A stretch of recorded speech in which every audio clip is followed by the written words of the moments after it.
मान दुर्घटनेत दुर्दैवी निधन झालेले राज्याचे उपमुख्यमंत्री व राष्ट्रवादी काँग्रेस पार्टीचे राष्ट्रीय अध्यक्ष दिवंगत अजितदादा पवार यांना आज अकोल्यात भावपूर्ण श्रद्धांजली वाहण्यात आली आहे।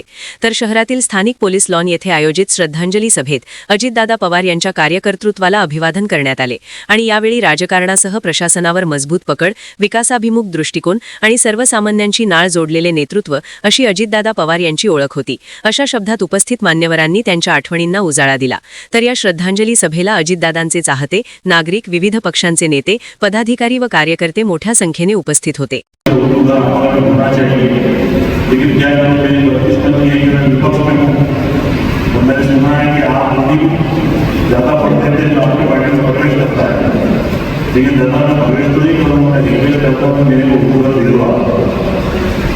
मोबाइल निकाले कोकाड़े साहब के मानी पर कोकाड़े को डायरेक्ट मोबाइल चालू करेंगे।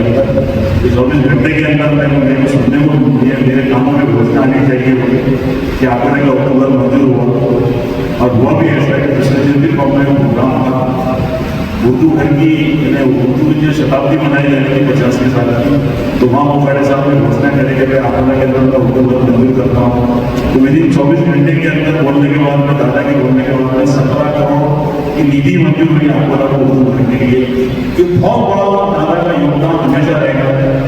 दादा हमारे बीच में नहीं रहे लेकिन वो उर्दू का दादा के नाम से हमेशा याद रहेगा।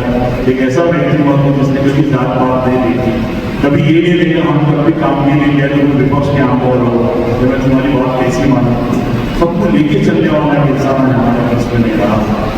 मैं कल भी दादा के श्रद्धांजलि के 2 पंक्तियाँ नहीं थी, आज वापिस 2 पंक्तियाँ कहने का मौका मिलता है कि वो सभी के वो खुलूस व प्यार के मोती उतार के चलते हैं, सभी को अपने गले लगा के चलते हैं और करे भी कैसे कोई उनकी कब का अंदाजा वो आसमान है लेकिन सब तो बाकी सदियों में बहुत कम ऐसी लीडरशिप पैदा आपल्याला एकत्र केलं म्हणून त्यांचे मनापासून आभार मानते।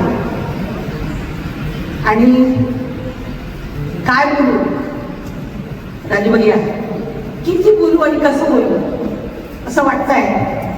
एक 1-2 मिनिटं घेईन तुमचे, पण काही गोष्टी नक्की सांगेन की हाऊ वॉज ही हटके आणि how was he a good human being. जसं 28 तारखेला बातमी पाहिली, राजा मला विद्यार्थ्यांनी फोन केला, आज ते टीव्ही पाहायला बघा आपले दादा गेले आणि ते सगळं जे यायला लागलं टीव्हीवर 2 दिवस आपण टीव्हीतून तोंड बाहेर काढू शकलो नाही। सगळ्या लाडक्या बहिणींचा दादा गेला, गरिबांचा वाली गेला, शेतकऱ्यांचा ऐकणारा गेला आणि खरं तर राजकारणात ज्याला माणुसकी आहे असा माणूस गेला असं मला वाटतं।